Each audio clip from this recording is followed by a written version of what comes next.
बहुत समय पहले पहाड़ों की तलहटी में बसे नगर में एक सौदागर रहता था। उसका बड़ा नाम था। नगर के प्रभावशाली लोग उसके मित्र थे। वे उसके कारोबार में उसकी मदद करते थे और वह अपनी चीजें घोड़ों पर लाद कर छोटे छोटे नगरों और आसपास के क्षेत्रों में भेजा करता था। उसकी पत्नी बहुत भली थी, जिसका नाम पुष्पा था। वह लोगों की चहेती थी क्योंकि उसका स्वभाव बहुत अच्छा था और वो बहुत सुंदर भी थी। एक दिन सौदागर ने अपनी प्रिय पत्नी से कहा कि वह दूसरे देश की यात्रा करना चाहता है ताकि उसका कारोबार और बढ़े। पत्नी ने हाँ कर दी। फिर उसने अपने मित्रों से कहा कि वह पहाड़ी क्षेत्र से बाहर जाएगा और व्यापार बढ़ाएगा, अपना सामान भी ले जाएगा और वहाँ की खास चीजें लाकर वे अपने नगर के लोगों में बेचेगा। मित्रों ने भी हाँ कर दी। इस बीच यहाँ कारोबार को चलाने की जिम्मेदारी उसने अपने एक व्यापारी मित्र को दे दी और कहा कि वह पूरा हिसाब किताब बनाए रखे। जो भी मुनाफा हो वे उसकी पत्नी को दिया करे। मित्र भी मान गया। एक सप्ताह के बाद सौदागर अपने एक नौकर और घोड़ों पर सामान रखवा कर अपनी यात्रा पर निकल गया। उसकी यात्रा लंबी थी और कठिन भी। खैर, नदी नालों और दुर्गम रास्तों को पार करता हुआ वह प्रवर सेन के क्षेत्र में पहुंचा, जिसका राज्य नर्मदा तक फैला था। वहां व्यापार की असीम संभावनाएं थी। वे वहां रुका और अपने परिश्रम तथा योग्यता से क्रय विक्रय के काम में व्यस्त होकर नाम कमाने लगा। कुछ ही समय में उसने खूब सारा धन कमा लिया। इधर उसका मित्र उसका कारोबार हड़पने के उद्देश्य से षड्यंत्र रचने लगा। वे ना तो सौदागर की पत्नी को मुनाफे का पैसा देता, ना ही कोई हिसाब किताब रखता।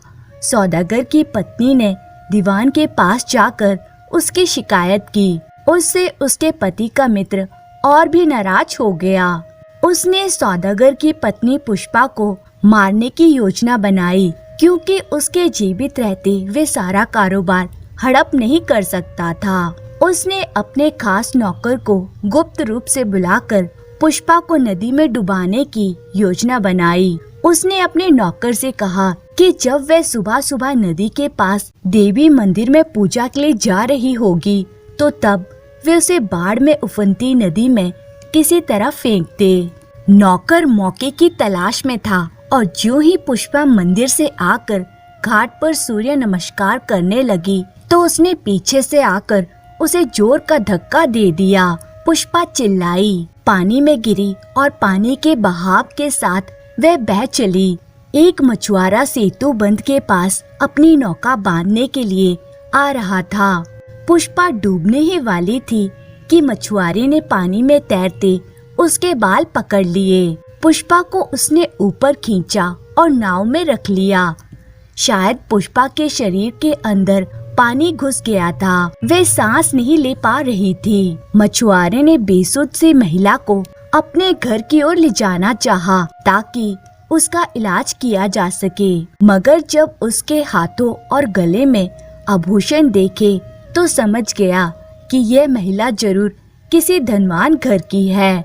वह सोचने लगा, ये कौन हो सकती है, लेकिन ये जो भी हो, इसको बचाना तो होगा ही। मछुआरा नाव को अपने गांव की तरफ ले जाने लगा।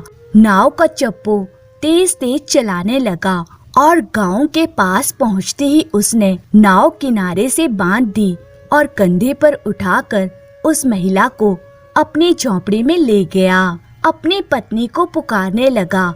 उसकी पत्नी भागती भागती आई और पूछने लगी, ये कौन है, किसकी लाश उठाकर ले आए हो? वह मछुआरा कहने लगा, न जाने कौन है, मैंने डूबते देखा, पानी में सिर्फ इसके बाल नजर आ रहे थे, मुश्किल से मैं इसे नाव से खींच पाया। उसकी पत्नी कहने लगी, इसका मतलब इसके फेफड़ों में पानी भर गया है, बचेगी नहीं, शायद सांस अभी रुकी नहीं है। दोनों पति पत्नी ने मिलकर उसकी गर्दन टेढ़ी करके पानी निकालने की कोशिश की। मछुआरे की पत्नी महिला के मुंह में सांस देने लगी। पुष्पा पुनर्जीवित सी होने लगी। दोनों ने उठाकर उसे बिस्तर पर लिटाया और उसके शरीर को गर्म रखने की कोशिश की। मछुआरे की बस्ती में सब जान गए कि एक डूबती महिला को बचाया गया है। कुछ दिनों में पुष्पा स्वस्थ हो गई। उसने मछुआरे और मछुआरे की पत्नी को बताया कि वे कौन है और उसके पति का मित्र कैसे कैसे षड्यंत्र उसके खिलाफ रचने लगा था। इस पर मछुआरे की पत्नी बोली कि पुष्पा बहन, जब तक तुम्हारा पति नहीं लौटता है तुम्हें यहीं हमारे साथ रहना चाहिए। तुम्हारा नगर में जाना सुरक्षित नहीं है। अब पुष्पा उन्हीं के साथ रहने लगी। वे उनका धन्यवाद देती थकती नहीं थी। वे उनके काम में हाथ बटाने लगी।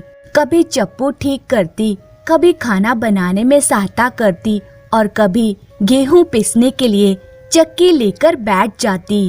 एक दिन वे झोंपड़ी के बाहर चटाई पर बैठकर एक कपड़ा बिछाकर गेहूं पीस रही थी कि गांव का सरदार घोड़े पर बैठा हुआ वहां से गुजर रहा था।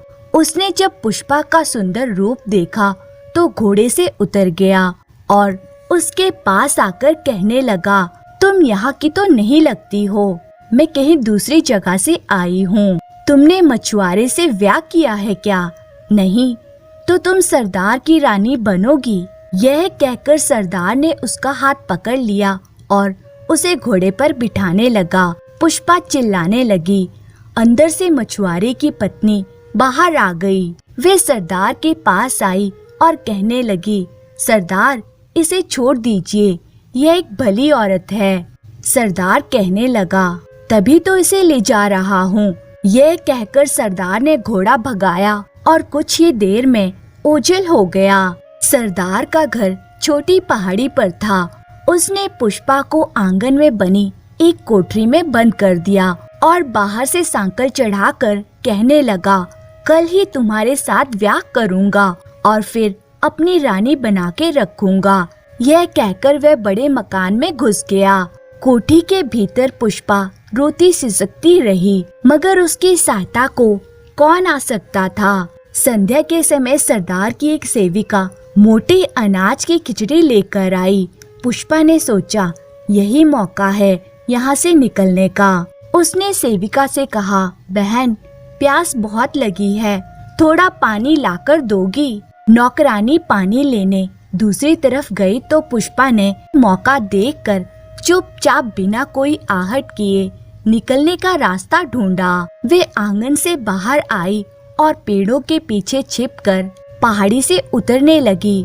उसका दिल धड़क रहा था कि सरदार ढूंढता हुआ बाहर ना आ जाए और उसे दोबारा ना पकड़कर ले जाए। उधर प्रवर सेन की नगरी में सौदागर अपनी पत्नी पुष्पा के लिए आभूषण खरीद रहा था और अपनी आखिरी पोटली खोलकर उसे बेचने के लिए वहां के एक व्यापारी के साथ सौदा कर रहा था। पूरी रात मंदिर में बिताने के बाद पुष्पा देर तक पहाड़ियों में चलती रही, न ठौर न ठिकाना। तभी उसे कुछ आवाज सुनाई दी।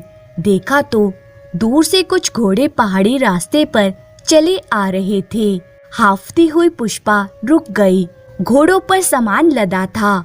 घोड़ों को हाँकता हुआ एक व्यक्ति आ रहा था। जब उसने पुष्पा को देखा तो वह रुक गया और उससे पूछने लगा, कहाँ जाना है तुम्हें? पुष्पा ने कहा, इस जंगल से बाहर कहीं भी ले चलो, किसी गांव या बस्ती में। वे व्यक्ति कहने लगा, मुझे ये सामान लेकर उद्धव नगर जाना है। वहाँ तक पहुँचते पहुँचते शाम हो जाएगी।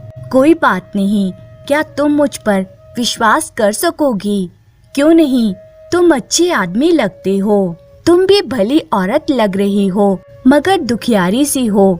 हाँ भाई, मैं एक दुखियारी हूँ। आओ बैठो इस घोड़े पर, इसकी पीठ पर सामान कम है। ठीक है भाई, तो बहन मुझे अपनी व्यथा कथा सुनाओगी? हो सकता है मैं कुछ मदद कर सकूंगा।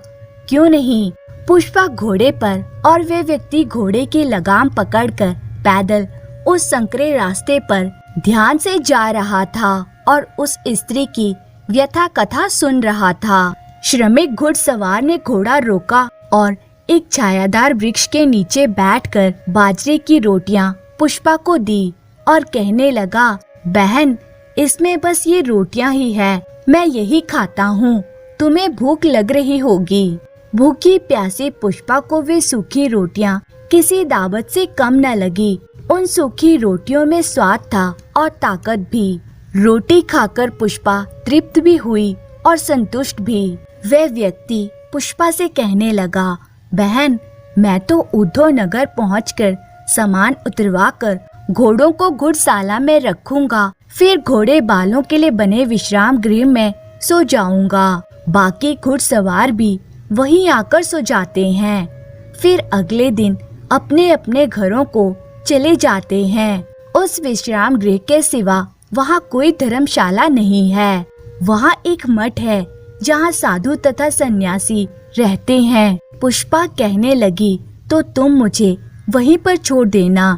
यह कहकर वे घोड़े की तरफ आई और दोनों ने आगे की यात्रा प्रारंभ की।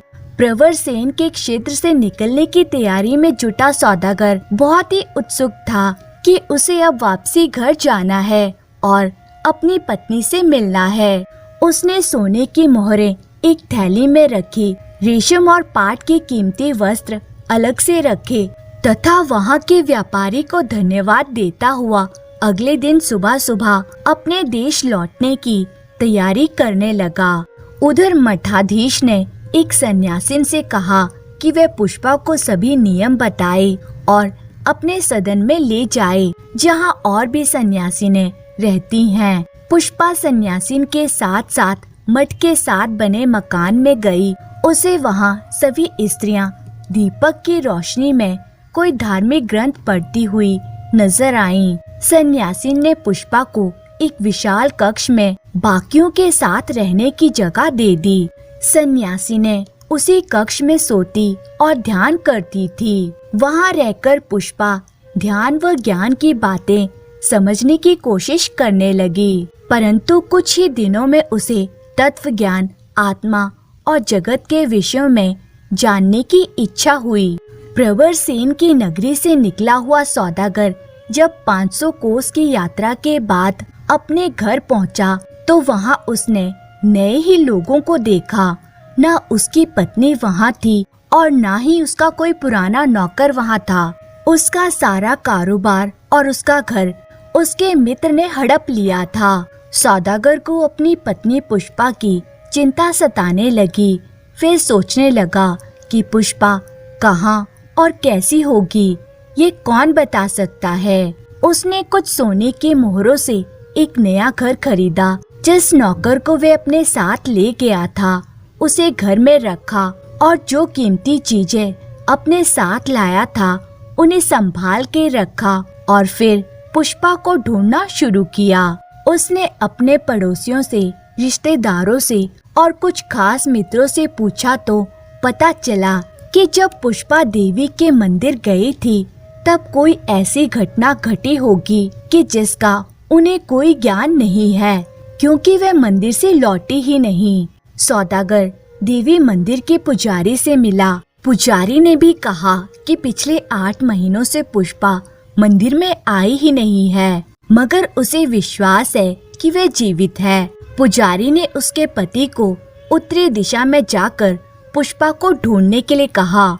इसलिए सौदागर त्रिकुटा की पहाड़ियों को पार करता हुआ जय घाटी में पहुंचा और किसी अनजान स्त्री के बारे में स्थानीय लोगों से पूछता रहा, मगर कोई कुछ न बता सका। इधर सौदागर के नौकर को अपने मालिक के मित्र का वही सेवक मिला जिसने पुष्पा को नदी में धकेला था। उस सेवक ने सौदागर के नौकर को सब कुछ बता दिया और यह भी बताया कि वे पश्चाताप की अग्नि में जल रहा है। उसे गलानी और अनुताप ने अंदर ही अंदर भस्म कर डाला है, क्योंकि उसने एक निर्दोष स्त्री को बिना कारण अपने लालची मालिक के कहने पर नदी में डुबोया था। अपनी पत्नी को ढूंढते ढूंढते सौदागर उद्धव नगर पहुंचा। अब वह इतना निराश हो गया था कि उसने निश्चित किया कि कल वह इस क्षेत्र से निकल जाएगा। वह एक पेड़ के नीचे बैठा विश्राम कर रहा था। उसके पास धन था मगर मन की शांति नहीं थी। वह अपनी पत्नी को ढूंढते हुए थक गया था। गेरुआ वस्त्रों में एक टोली वहां से गुजर रही थी। एक भिक्षुक सामने आया और भिक्षा का पात्र सामने किया। सौदागर ने चांदी का एक सिक्का उसके पात्र में डाला। भिक्षुक ने कहा, इसका वे क्या करेगा? कुछ अन्न, फल इत्यादि है तो दे दो। सौदागर ने कहा, वह तो खुद भूखा है, अन्न कहाँ से लाएगा? इस पर भिक्षुक ने उसे मठ का रास्ता दिखाया और भिक्षुकों की टोली भिक्षा पात्र लिए दूसरी दिशा में चली गई। मठ के पास पहुँचते ही सौदागर ने घोड़े को बाहर बांधा और मठाधीश के पास जाकर दंडवत प्रणाम किया। मठाधीश ने कहा, वत्स, तुम भूखे हो? जी महाराज। मठाधीश ने एक सन्यासी को बुलाया और कहा कि वे सौदागर को अच्छे से भोजन और विश्राम कराए। सौदागर प्रणाम करके सन्यासी के साथ बाहर की कुटिया में चला गया। दोपहर के बाद जब सौदागर बाहर बंधे अपने घोड़े की रस्सी खोल रहा था, तब पुष्पा ने अपने पति को देख लिया। समझ गई कि उसका पति उसे ढूंढते ढूंढते यहाँ तक आया है।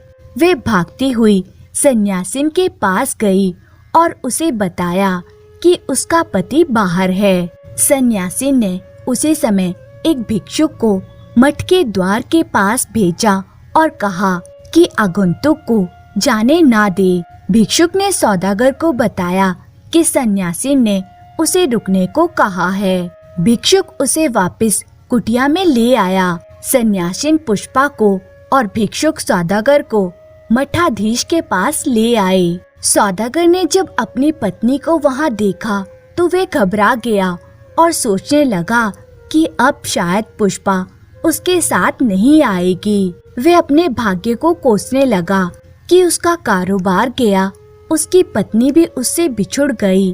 तभी मठाधीश मुस्कुराते हुए सौदागर से बोला, वत्स, चिंता मत करो, ईश्वर गुणातीत है। उसके कारण ही तथा उसकी कृपा से ही तुम्हारी गुणी पत्नी इस स्थान तक पहुंची है।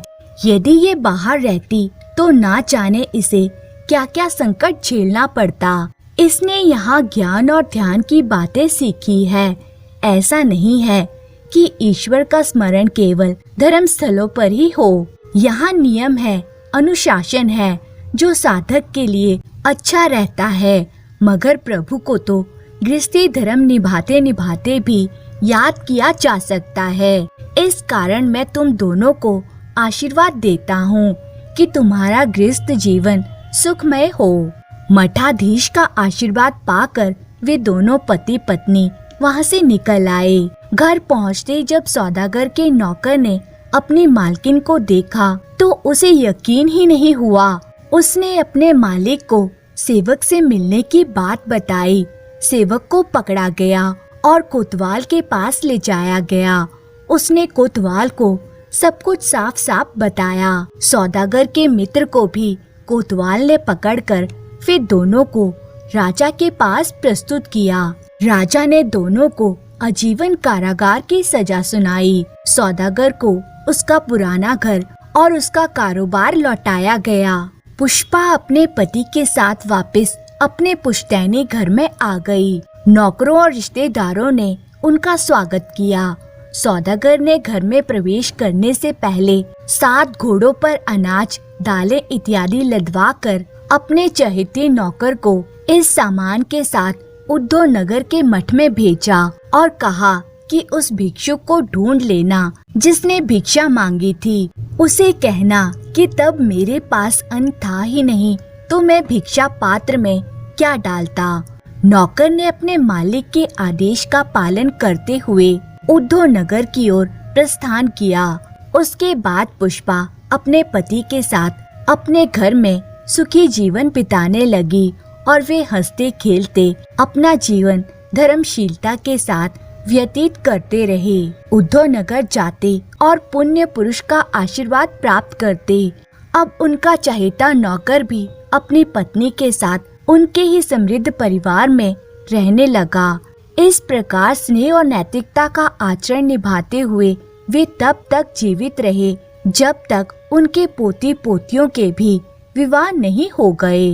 तो दोस्तों, आपको ये कहानी अच्छी लगी हो तो लाइक और कमेंट जरूर करें और इसी तरह की मजेदार कहानियाँ देखने और सुनने के लिए चैनल को सब्सक्राइब करें। धन्यवाद। सम्राट विक्रमादित्य अन्य राजाओं की तरह विलासी नहीं थे। वे हर समय इसी चिंता में रहा करते थे कि प्रजा को किस किस बात की तकलीफ है और वह किस प्रकार से दूर की जा सकती है। एक दिन प्रातः 4 बजे महाराज किसान का वेश धारण करके महल से बाहर निकल गए, बिल्कुल अकेले। एक ओर चल दिए। एक जंगल में जाकर देखा कि एक तरफ से एक रीछ आया और उनके सामने वाली राह पर होकर आगे चलने लगा। उस रीछ ने महाराज को नहीं देखा, परंतु सम्राट ने उसे देख लिया था। थोड़ी दूर चलकर वह रीछ जमीन पर लोटपोट हो गया और एक 16 साल की नवयुवती बनकर एक कुएं पर जा बैठा। सम्राट भी छिपकर यह निराला तमाशा देखने लगा।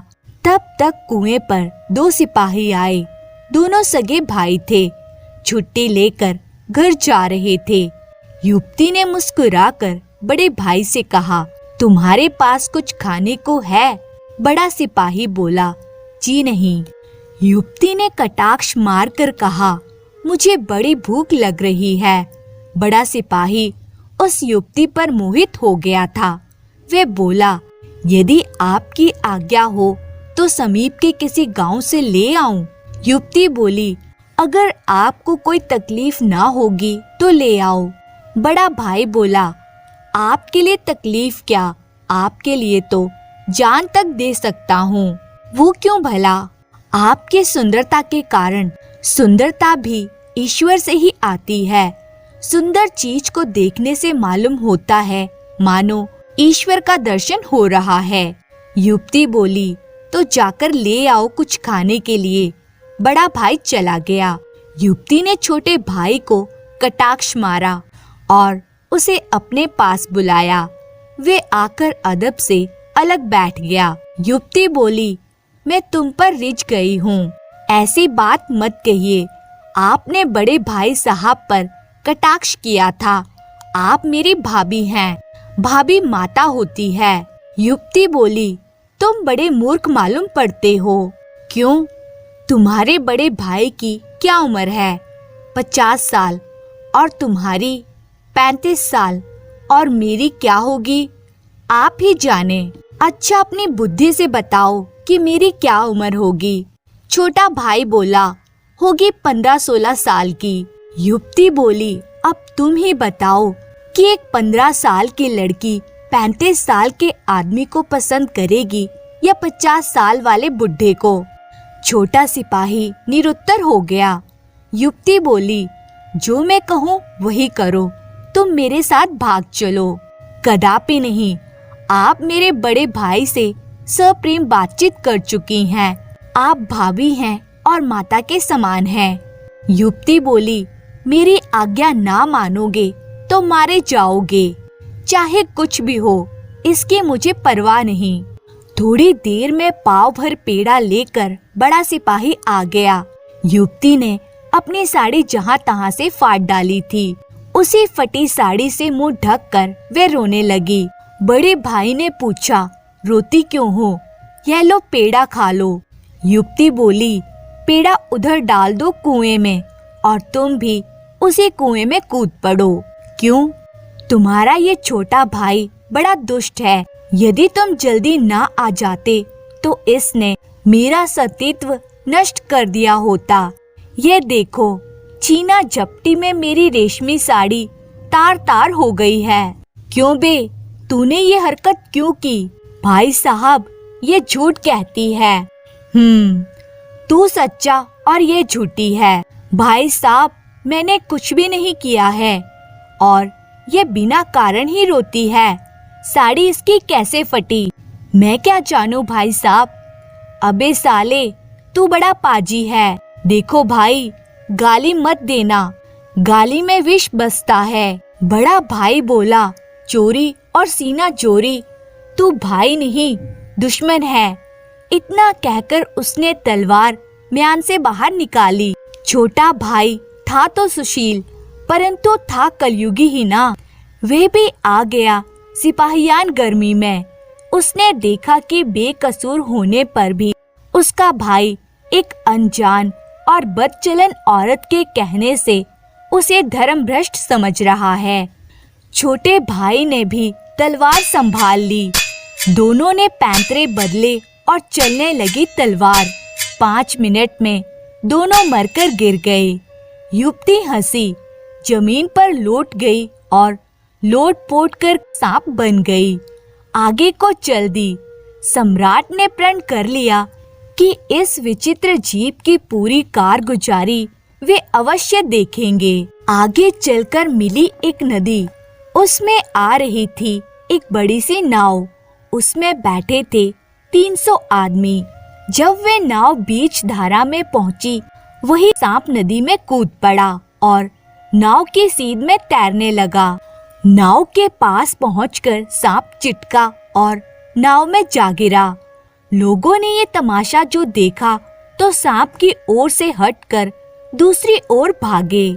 300 आदमी नाव के एक किनारे हो गए। नाव उलट गई, सब डूबकर मर गए।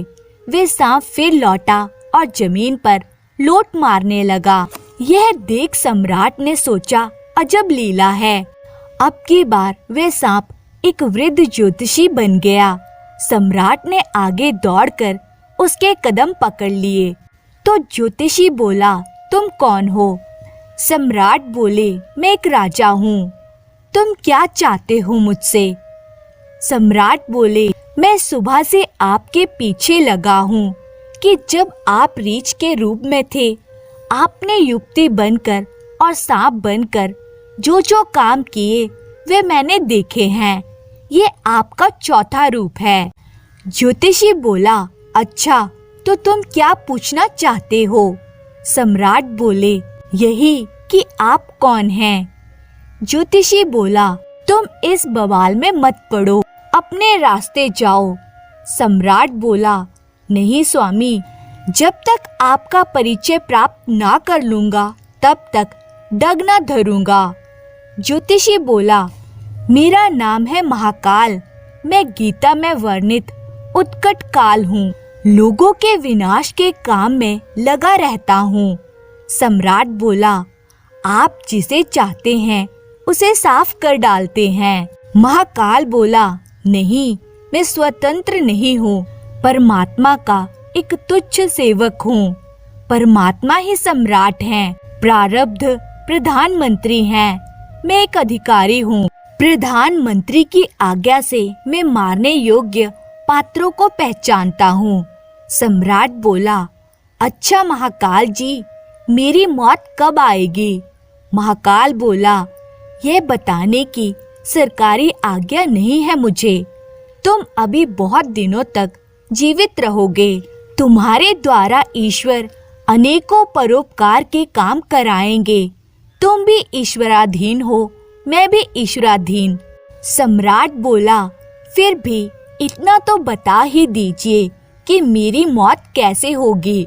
महाकाल बोला, कोठे पर से गिरकर जिस दिन तुम रपट पड़ोगे, समझ लेना कि बस मौत आ गई है। सम्राट ने पूछा, अब आप किसकी घात में हैं? महाकाल बोला, तुम्हारे अधिकार से बाहर का प्रश्न है ये। सम्राट बोला, आपने रीछ बनकर क्या किया था? महाकाल बोला, एक आदमी एक पेड़ पर चढ़ा लकड़ी काट रहा था। उसको पेड़ पर से गिराने के लिए मैं रीछ बन गया था और पेड़ पर चढ़ गया था, उसे गिराकर मारा था। सम्राट बोला, आप विविध प्रकार के रूप क्यों बनाते हैं? महाकाल बोला, जिसकी मौत जिस रूप में लिखी होती है उसे उसी बहाने से मारता हूँ। सम्राट ने पूछा, क्या कोई आपके कराल हाथ से बचा भी है? महाकाल बोले, कोई कोई जोगी बच गए पार ब्रह्म की ओट, चक्की चलती काल की पड़ी सभी पर चोट। सम्राट बोले, क्या करने से मौत नहीं आती है। महाकाल बोला, परमात्मा की शरणागति से। परमात्मा अपने भक्त का काल अपने हाथों में ले लेते हैं। उस पर मेरा अथवा प्रधानमंत्री का कोई अधिकार नहीं रह जाता। सम्राट बोला, आपका ये आज का किस्सा यदि मैं किसी को सुनाऊं तो क्या वह सुनेगा? सुनकर भी क्या वह कुछ समझ सकेगा? महाकाल बोला, लोग प्रेम के किस्से लिखते पढ़ते हैं, दिल बहलाने की कहानियां सुनाते हैं। जिन कहानियों से दिमाग को खुराक मिलती है उन कहानियों को वे नहीं सुनते। सम्राट बोला, सुनेंगे भी तो उसे गप ही मानेंगे। महाकाल बोले, कहेंगे ऐसा हो ही नहीं सकता। सम्राट बोला, सचमुच यह जगत विचित्रताओं की रंग भूमि है। इस जगत को कोई भी नहीं जानता है, यद्यपि सब यही समझते हैं कि वे इस जगत को जानते हैं। महाकाल बोला, यह भी उनकी एक विचित्रता ही समझो। सम्राट बोला, मैं आपको प्रणाम करता हूँ, अब आप जाइए। आपके दर्शन से मुझे यह उपदेश मिला कि काल और ईश्वर को कभी नहीं भूलना चाहिए। धन्यवाद।